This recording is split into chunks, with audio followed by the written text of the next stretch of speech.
কিন্তু এই বরফে চলার সময় একবার না একবার পিছলে পড়বেনি। ছোটবেলায় কতবার কতজনের প্রেমে পড়েছি তা মনে করতে পারি না, কিন্তু বড় হয়ে একজনের প্রেমেই পড়েছি।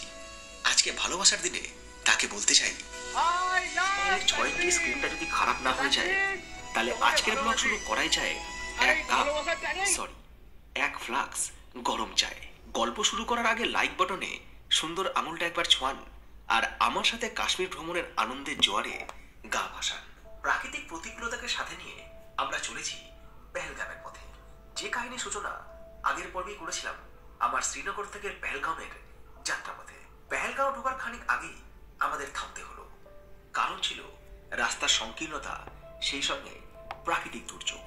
নারী পুরুষ নির্বিশেষে এতদিন গলায় চেন লাগাতে দেখেছি, আজ দেখলাম চাকায় চেন লাগানো গাড়ি। পুরো বরফের নিচে প্রায় অদৃশ্য হয়ে যাওয়া রাস্তা সাফ করার কাজ করছে, কিন্তু অবিরাম তুষার বর্ষণের মাঝে পড়ে কয়েক মিনিটের মধ্যে সেই রাস্তা আবারও তুষারে ঢেকে যাচ্ছে। এমতো অবস্থায় সব থেকে বেশি চ্যালেঞ্জের মুখে গাড়ি চলাচল। এত বরফ তো এই বরফে গাড়ি চলাচল করাটা কিন্তু মুশকিল, গাড়ি বারবার করে স্কিড করছে। এবার যত আমরা আস্তে আস্তে উপরে উঠবো, আমাদের হোটেলটা হচ্ছে উপর দিকে, তো যত আমরা আস্তে আস্তে উপর থেকে উঠবো ততই কিন্তু একটু রিস্ক থেকে যাবে, কারণ আগে গাড়ি যেতে পারবে কিনা, তখন পিছিয়ে চলে আসবে। তখন এরকম গাড়ি ওঠানোর জন্য দরকার হচ্ছে চেনওয়ালা গাড়ি, যে চেনওয়ালা গাড়ি একে টেনে নিয়ে যাবে। তো সেরকম একটা পরিস্থিতি হয়তো আসতে চলেছে। আমরা প্রবেশ করলাম শ্রীনগরের পেহেলগাম পৌরসভা এলাকায়। তবে বলে রাখি, শুধু প্রাকৃতিক সৌন্দর্যের দিক থেকেই নয়, পবিত্র অমরনাথ যাত্রার অন্যতম বেস ক্যাম্প এই পেহেলগাম, যা আপনারা আমার অমরনাথ যাত্রার ব্লগে হয়তো দেখে নিয়েছেন। অমরনাথ যাত্রার সময় এখানে বেস ক্যাম্প হয়, এই যে লেখা আছে। এদিকে রাস্তার দুই পাশে কোমর সমান বরফ। খুব ধীরে ধীরে, যেন খুব কষ্ট করে আমাদের গাড়ি এগিয়ে যাচ্ছে পেহেলগামের দিকে। উপত্যকায় এক নাগাড়ে হয়ে চলেছে তুষারপাত, কখনো কম কখনো মাঝারি। এই পরিবেশে পাখিরাও খাবার খুঁজতে বেরোনোর সাহস করেনি। মাঝে মধ্যে দেখা মিলছে কিছু পাহাড়ি কাকের। সমতলের কাকের তুলনায় এরা আকারে একটু বেশি বড় আর নিকাশ কালো। পাহাড়ের গা ঘেঁষে জন্মানো পাইন গাছগুলোতেও পুরো বরফের আস্তরণ। জমাট কুয়াশার মাঝে তুষারে ঢাকা পাহাড় বড্ড গম্ভীর। কোথাও পথ চলতি গাড়ি স্কিড করে ঢুকে গিয়েছে রাস্তার ধারে জমে থাকা পুরো বরফের আস্তরণ। আমাদের শিকারের প্রায় সাথে সাথে যাচ্ছিলেন এই ফটোগ্রাফার ভদ্রলোক, এবং প্রতি মুহূর্তে আমাদেরকে উৎসাহিত করছিলেন কাশ্মীরি পোশাকে ফটো তোলার জন্য। ডাল লেকের এই পারে এসে উমরের গাড়িতে উঠে যখন গুলমার্গের পথে রওনা দিলাম, তখন সকাল 9:30 বাজতে আর খুব বেশি বাকি নেই। শ্রীনগর থেকে গুলমার্গ সড়ক পথে 50 কিলোমিটারের কিছু বেশি। এই রাস্তা নিরাপত্তা বেশ আগামের পেট্রোল পাম্প, কারণ সোজা গেলে পৌঁছে যাওয়া যায় ভারত পাক। যদিও পুলিশ সেখানে এলাও, মেন রোড থেকে আমরা ডান দিকে বললাম। এই রাস্তা ধরে আরো 38 কিলোমিটার পথ চললে আমরা পৌঁছে যাব গুলমার্গে। বেলা বাড়ার সাথে সাথে শুরু হয়ে গেল আর একজনের বাড়াবাড়ি। এই সমস্ত এরকম গাড়ির চাকা আমার কাছ থেকে ফোন নিয়ে গেম খেলবে। তাজা বরফ, ভুড়ির আঘাতে রাস্তার দুধারে স্তূপাকারে জমে রয়েছে অবহেলার বরফ। যত দূর অব্দি চোখ যাচ্ছে একই দৃশ্য। এদিকে গাছপালাগুলোতে সবুজের কোনো চিহ্ন নেই। অবিরাম তুষারপাতে সব শুকিয়ে পড়েছে, আর মাঝে মধ্যে মেঘের ফাঁক দিয়ে সূর্যের দেখা পাওয়া যাচ্ছে ঠিকই, কিন্তু আবহাওয়া বলছে আজ আকাশে মেঘেদের আধিপত্য কায়েম থাকবে। বেলার দিকে হালকা থেকে ভারী তুষারপাতের ইঙ্গিত দিয়ে রেখেছে ওয়েদার ফোরকাস্ট। গুলমার্গের 10 কিলোমিটার আগেই রয়েছে এখানে আমাদের গাড়ি ডেনমার্ক থেকে বাকি আমাদের গাড়ি যাবে। স্থানীয় চেনবাধা গাড়িতে যেতে হবে, তবে তার আগে ভাড়া নিতে হবে অতিরিক্ত জুতো, জ্যাকেট কিংবা শীতের অন্যান্য উপকরণ। যে দোকান থেকে জুতো আর জ্যাকেট ভাড়া নিয়েছিলাম, সেই দোকানের পিছনে এইরকম কিছু দৃশ্য সঙ্গে ভালো জ্যাকেট থাকলে ভাড়ায় জ্যাকেট না নিলেও চলে, কিন্তু জুতো মাস্ট, কারণ প্রচুর বরফের মধ্যে স্পোর্টস বা ট্রেকিং শু ভিজে গিয়ে পায়ে প্রচুর নোংরা লাগতে পারে। হাত মোজা কিংবা পা মোজা দুটোই পেয়ে যাবেন অল্প দামের মধ্যে। স্থানীয় একটা গাড়ির সাথে বার্গেনিং করার পর আমরা চলে বসলাম এই গাড়িতে এবং রওনা দিলাম গুলমার্গের উদ্দেশ্যে। আমরা যে গাড়িটা করে চলেছি, ট্যাক্সি গাড়ি আমাদের থেকে নিয়ে চলছে 2500 বলছিল, 2500 থেকে 2200, 2200 থেকে 2000। ট্যাক্সি স্ট্যান্ডের কাউন্টারে না আমাদের গুলমার্গ পর্যন্ত পৌঁছে দেবে এবং গুলমার্গ থেকে আবার আমাকে নিয়ে আসবে। কারণ এই রাস্তায় আমরা যে গাড়ি করে এসেছি মনে শ্রীনগর থেকে সেই গাড়ি এত চলবে না। মনে রাখবেন, যাত্রার অতিরিক্ত গাড়ি ভাড়ার ব্যাপারটা শুধু ডিসেম্বর, জানুয়ারি, ফেব্রুয়ারি ক্লাব থেকে এই 3 মাসই থাকবে। আইডি কার্ড যখন গুলমার্গের রাস্তা এই পুরোপুরি বরফে ঢাকা রেস্তোরাঁতে থাকবে। বছরের অন্যান্য সময় এই বাজারে শ্রীনগর থেকে সরাসরি গাড়ি গুলমার্গে পৌঁছে সেখান থেকে যারা ছোট ফ্যামিলি তাদের জন্য একই আছে। লোকাল গাড়ির ক্ষেত্রে শেয়ারিং অপশন করেছে খুবই কম, পুরো আর থাকলেও ভেবে চিন্তে নেবেন, কারণ এই গাড়িগুলো সারাদিনে একবারই নিচ থেকে ওপরে যায় বা ওপর থেকে নিচে নেমে আসে। সেই অর্থে ধরলে পুরো গাড়িটাই আপনি সারাদিনের জন্য বুক করছেন। সেক্ষেত্রে আপনারা যাদের সঙ্গে শেয়ারিং এ যাচ্ছেন তাদেরকেও আপনাদের সাথে নিচে নামতে হবে। আপনি কাশ্মীরের নাম হচ্ছে কাশ্মীর, এখানে সবকিছুরই পয়সা। আপনি যে এই সৌন্দর্য দেখতে আসবেন, এই যে এত বড় সবকিছু, কিন্তু যাবেন কিভাবে? যাতেই যাবেন পয়সা। ওই জন্য কাশ্মীরের মতো জায়গায় কখনো সোলো ট্রিপ করবেন না, চেষ্টা করবেন 2-3টে ফ্যামিলি বা গ্রুপ ট্রিপ করার। সেক্ষেত্রে টাকাটাও শেয়ার হয়ে যায়, খরচটা অনেকটাই কমে যায়। গুলমার্গ জায়গাটা যতটাই সুন্দর, স্থানীয় লোকজন ততটাই অসাধারণ। আপনাদের নানা রকম চেষ্টা বিক্রি করে এরা আপনাদের থেকে এই টাকা অঞ্চলের চাইতে মানুষ পারে। মনে রাখবেন, কোনো রকম শর্তে পা দেবেন না। আমার অভিজ্ঞতা বলে গুলমার্গের থেকেও পেহেলগাম বেশি সবের সংকট, কিন্তু সারা বছর বরফ থাকা সুবাদে এবং গান্ডোলার আকর্ষণে কাশ্মীরের বেশিরভাগ টুরিস্ট এই জায়গাতেই ভিড় করে। গাড়ি যত অবরুদ্ধ লাগলো, আশেপাশের পরিবেশ ততই নতুন নতুন রূপরেখা তৈরি করতে থাকলো। লক্ষ্য করলাম আমাদের গাড়ি ঠিক সোজাভাবে চলছে না। চাকায় জেল লাগানোর কারণে এদিকে ওদিকে টলমল হয়ে থেকে সেই সাথে রয়েছে ক্রমাগত হালকা ঝাঁকুনি। বাকি পথটুকু আমাদের গাড়ি নানা রকম স্কিমের কথা বলে 2000 টাকাকে 10,000 টাকায় পৌঁছে দেওয়ার চেষ্টা করলো টুরিস্ট এই সময়। আর আমি কানে হেডফোন আসে না বললেই চলে। মনোনিবেশ করলাম আমিও না আসলে আশেপাশে আমজনতার জীবনের এই টুকরো টুকরো ছবিগুলো এক সময় শেষ হয়তো সমতলের বাসিন্দাদের অনেকগুলো লোকজনের কথাবার্তা কানে আসতেই সামনের দিকে তাকিয়ে দেখি এই টুকরো টুকরো আমরা ছবিগুলো পৌঁছে গেছি আমার বরফের রাজ্য ছিল। গুলমার্গ। আমরা সমতলের মানুষ, এবার শুরু আমরা হলো যেমন আছি নতুন এক ধরনের ভালোই অনুভূতি। আছি। স্থানীয় ঘোড়া চালক থেকে গাইড, ক্যামেরাম্যান ধরে প্রায় সবাই আমাদের গাড়ি চিন্তিত। ধীরে ধীরে পাহাড়ে এদের কাছেও আছে নির্জন রোজগার এই করার পথে বিভিন্ন রকম স্কিম। আগে থেকে না জানা থাকলে এদের পাল্লায় পড়ে অনেক পর্যটকের ভালো রকম টাকা খরচ হয়ে যায়। বেলা 11:30। গুলমার্গের তাপমাত্রা তখন নেমে গিয়েছে -5-এ। এখানে এখন টেম্পারেচার -5। তো এখানে আমরা একটু ওয়েট করছি, কারণ এখানে আসার পরে বিভিন্ন ঘোড়াওয়ালা, তারপরে গাইড, তারা আপনার ঘিরে ধরবে যে ওদের সঙ্গে যেতে হবে। তো একটু অপেক্ষা করে যাচ্ছি, একটু ভিড়টা ফাঁকা হোক, তারপরে আমরা নামবো। নেমে তারপরে আমরা যাবো হচ্ছে গুলমার্গের যে মেন আকর্ষণ, যে মেন অ্যাট্রাকশন গান্ডোলাতে। এই জায়গাটা অনেকবার দেখা, অনেকবার চেনা, শুধু যেটা পাল্টে গেছে সেটা হচ্ছে আশেপাশের দৃশ্য। যে জায়গাটা সবুজে সবুজ দেখতাম,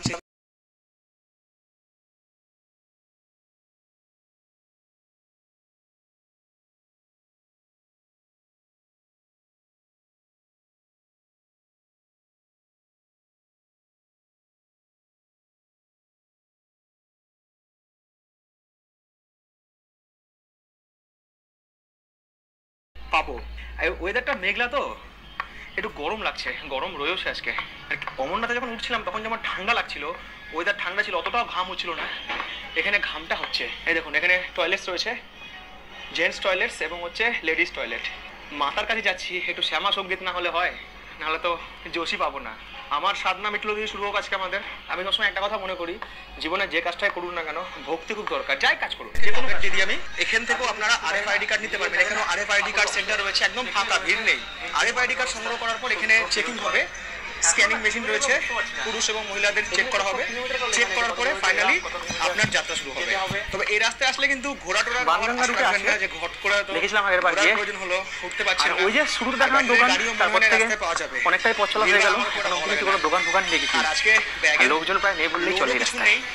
আগের দিন যখন ব্যাগের জন্য প্রচুর কষ্ট বেশিরভাগ হচ্ছে, ব্যাগ এত দর্শনার্থী ভারী হয়েছিল, রাত্রেই আর আমি কি নিজেও আন্দাজ করতে পারিনি। পরে দেখলাম যে গরম তো কালসিরা পড়ে গেছে।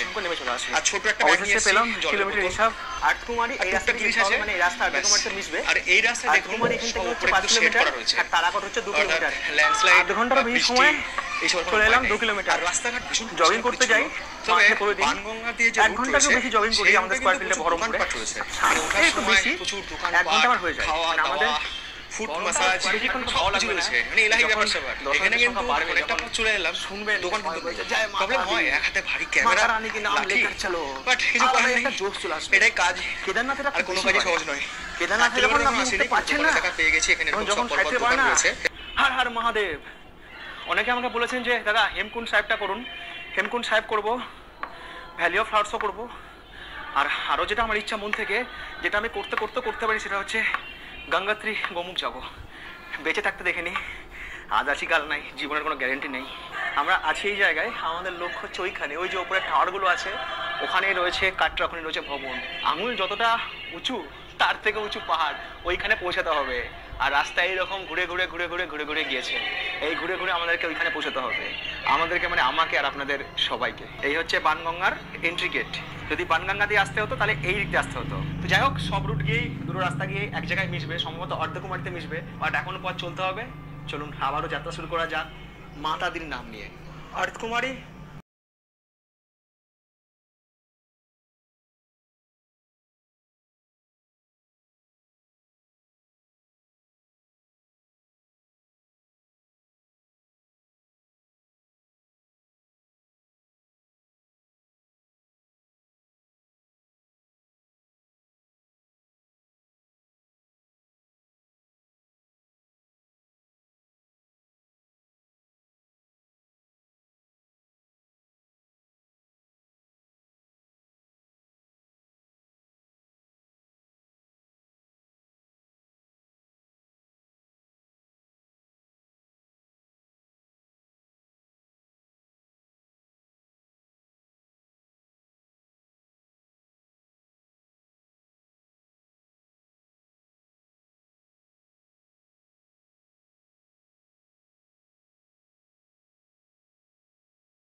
জাবরাওয়াল পাহাড়ের পাদদেশে অবস্থিত নিশাতবাগ মুঘল সম্রাট জাহাঙ্গীরের পত্নী নূরজাহান ওরফে মেহেরুন্নেসার বড় ভাই আসাফ খান 1633 খ্রিস্টাব্দে নির্মাণ করেন।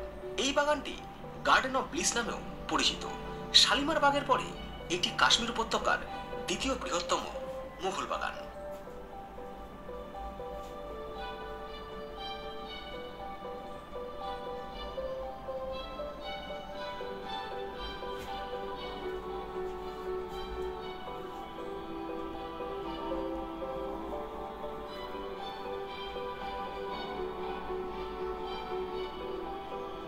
এই বাগান আপনি যদি বারবার দেখেন, মনে হয় যে আমি এই বছর দেখলাম, পরের বছর দেখলাম, কখনো এরকম মনে হবে না যে বোর হয়ে গেলাম।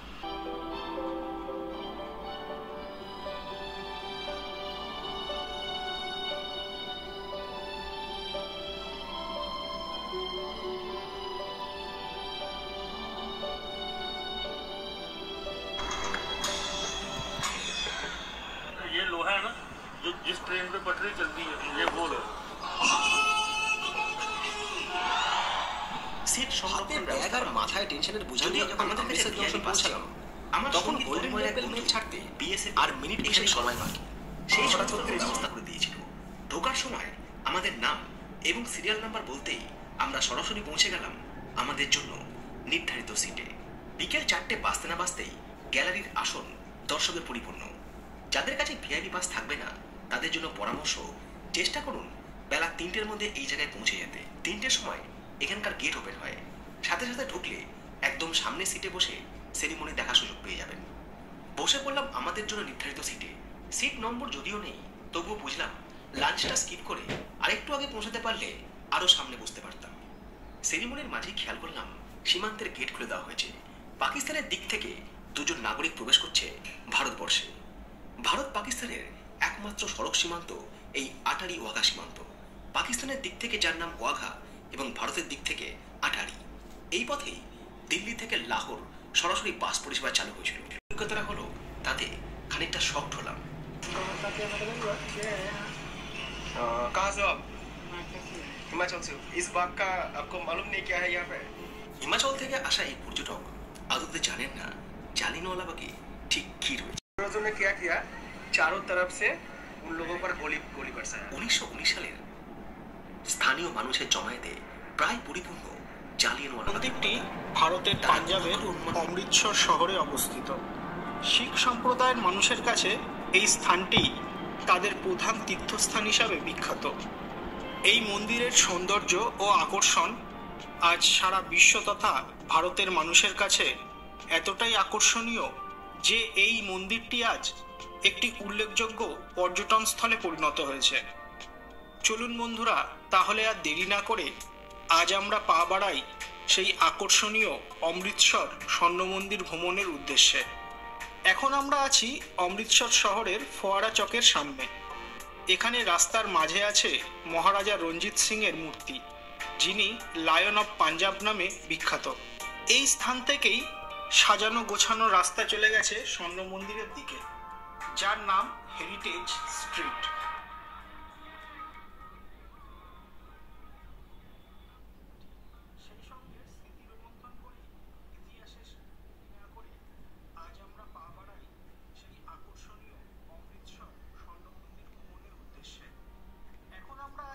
অমৃতসর শহরের ফোয়ারা চকের ঐতিহাসিক ঐতিহ্যে ভরা এই রাস্তা ধরেই আমরা এগিয়ে যাব সামনের দিকে। যে রাস্তা দিয়ে প্রবেশ করলাম সেটি ইংরেজ সেনাপতি রেগিনাল্ড ডায়ারের নির্দেশে মূল দ্বার বন্ধ করে সেখানে মেশিন গান বসিয়ে হাজারের ওপর মানুষকে নৃশংসভাবে হত্যা করে ইংরেজরা।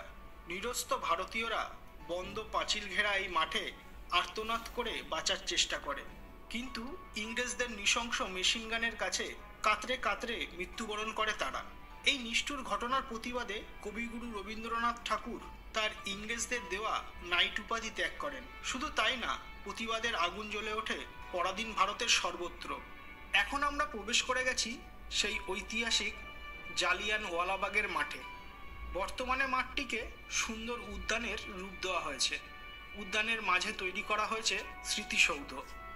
আমাদের মতো আজ অনেক পর্যটকই জমায়েত হয়েছেন এই ইতিহাস খ্যাত স্থানটি দর্শনে।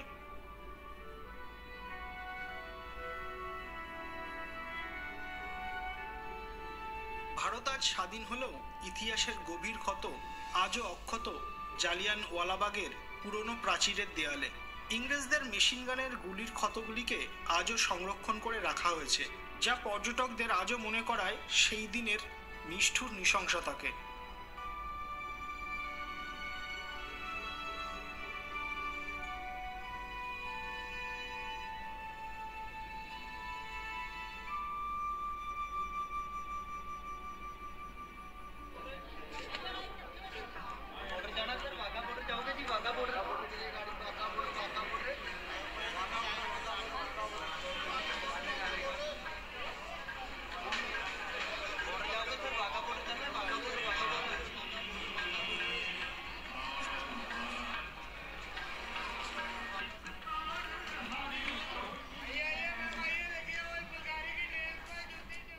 জালিয়ানওয়ালাবাগ থেকে বেরিয়ে বাম দিকের রাস্তা ধরে আমরা আবার এগিয়ে চলেছি স্বর্ণ মন্দিরের উদ্দেশ্যে।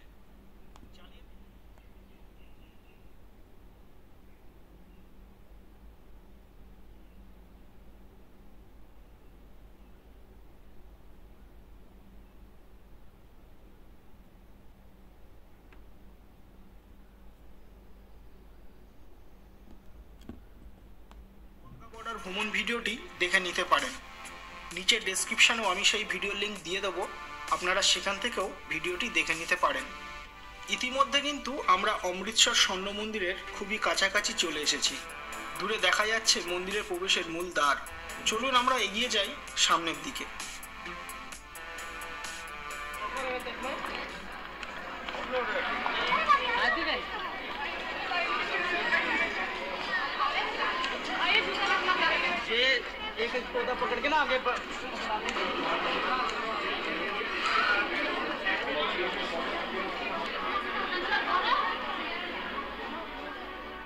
মন্দিরের বাইরে আছে জুতো রাখার সুন্দর বন্দোবস্ত। এখানে জুতো জমা রেখে খালি পায়ে আপনাকে প্রবেশ করতে হবে মূল মন্দির চত্বরে। সেই সঙ্গে এটাও বলা দরকার, এই মন্দিরের সব পরিষেবা মানুষের সেবার অঙ্গ, তাই সবকিছুই পরিষেবা বিনামূল্যে গ্রহণ করতে পারবেন আপনি।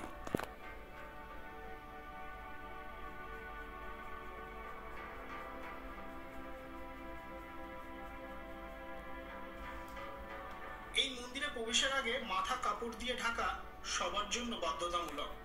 সেই সঙ্গে জাতি, ধর্ম, বর্ণ নির্বিশেষে যে কোনো মানুষ এই মন্দিরে প্রবেশ ও দর্শন করতে পারেন, কোনো রকম বিধিনিষেধ নেই। শিখ ধর্মের প্রতি সঠিক সম্মান দেওয়াটাই যথেষ্ট এই মন্দির ভ্রমণের জন্য। মন্দিরের বাইরে বিশাল পাথর বাঁধানো মন্দির চত্বরের উপর দিয়ে হেঁটে চলেছি আমরা। সামনেই দেখা যাচ্ছে মন্দিরে প্রবেশের মেন গেট। তাহলে চলুন আমরা প্রবেশ করি মূল মন্দিরের মধ্যে।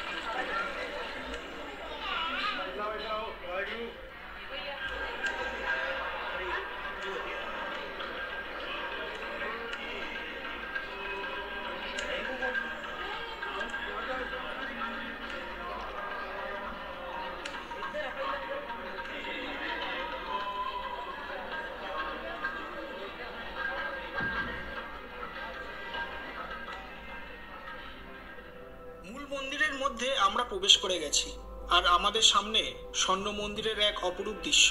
টলটলে নীলাভ সবুজ জলের বিশাল সরোবরের মধ্যে যেন একটি সোনার পদ্মফুল ফুটে আছে, যার মনোরম সৌন্দর্য দর্শনে ভিড় করেছে অসংখ্য ভক্ত তথা পর্যটক।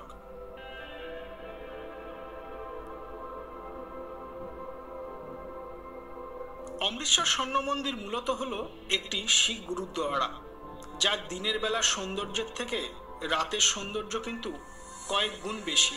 আপনারা নিজেরাই সেই সৌন্দর্য উপভোগ করুন এই ভিডিওটির মাধ্যমে।